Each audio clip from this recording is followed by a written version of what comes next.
according to an article from the World Economic Forum on the future of work.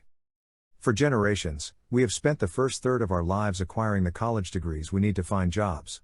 These degrees are the stamps on our professional passports that pave the way for the remaining two-thirds of our journey. This implies that the nature of our work, along with the skills and knowledge required to execute it, remains unchanged for a lifetime, which of course is no longer true. While our parents likely held one job for life, most of us have had several, and not just jobs but careers. Our children can expect to have many jobs and careers through their professional lives, perhaps even at the same time, with the maturing of the gig economy. In recent years, several companies, including Ernst & Young, Google and IBM, have embraced this kind of thinking and have increased hiring from alternate talent pools.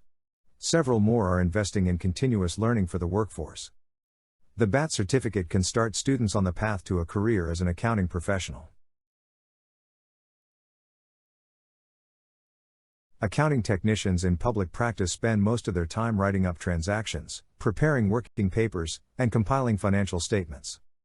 So the Business Analyst Technician program helps students learn just that. They will learn how to use professional spreadsheet software, Excel, Google Sheets, or other functionally equivalent spreadsheets. They use it to summarize financial transactions. Then they post these to a working trial balance. By the time they've spent a few months, they'll know how to build their own working paper tool. Learning to use spreadsheets effectively will continue to serve students well throughout their careers. Students might ask why we don't start off using accounting software. The answer is simple. The student's first priority should be to learn the fundamental accounting algorithm and internalize it.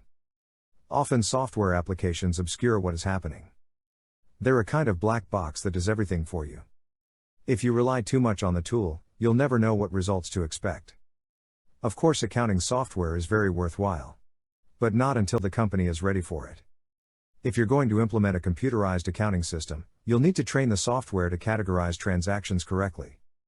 Training someone to do something actually requires a significant amount of knowledge. It requires a fundamental understanding of the problem.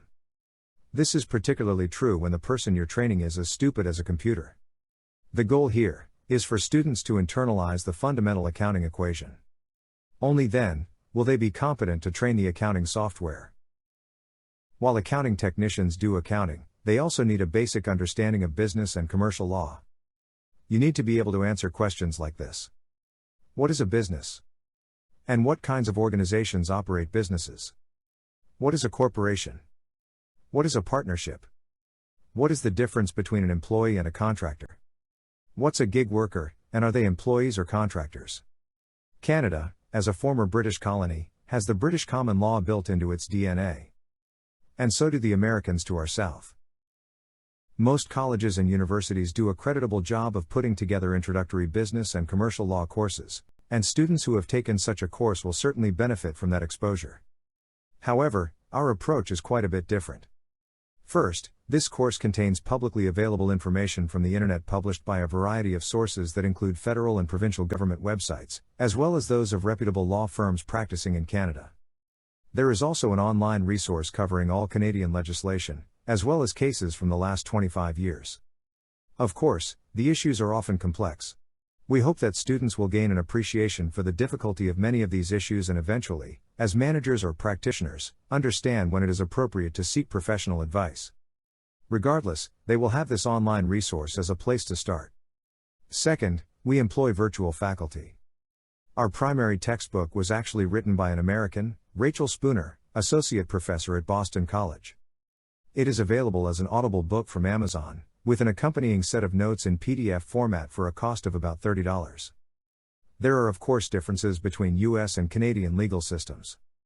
There are also a great many similarities, since all English-speaking countries have English common law built into the DNA of their legal systems.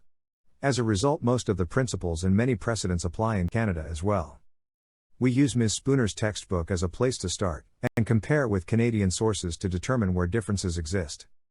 Just to make things interesting, Canadians working and doing business in Quebec are also governed to some extent by the descendants of French civil law, but more about that in the course.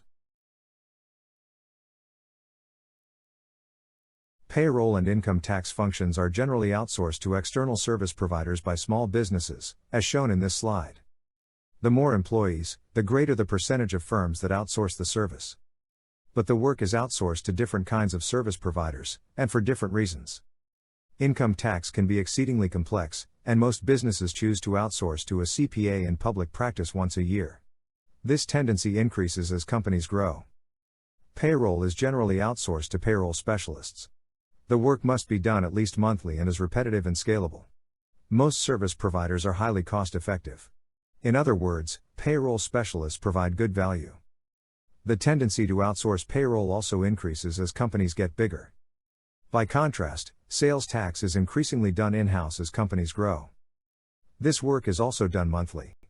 It can be complex, but rules are typically specific to a particular kind of business. Also, the sales tax rate is significantly lower than the rate for taxes on income and provides fewer opportunities for effective planning. In the sales tax and payroll courses, we focus on the legal underpinnings. This can be somewhat complex since they involve both federal and provincial legislation as well as elements of common law. Despite the complexity, accounting technicians may have more relevant expertise than their more senior colleagues. Over time, technicians work through these issues more frequently and become more experienced. As with the business law course, we provide online resources to enable students to keep on top of changes in their own jurisdiction. For technicians from overseas, knowledge of payroll and sales tax can be a real differentiator. In the rush to outsource to lower-cost jurisdictions, many of us forget the importance of local knowledge.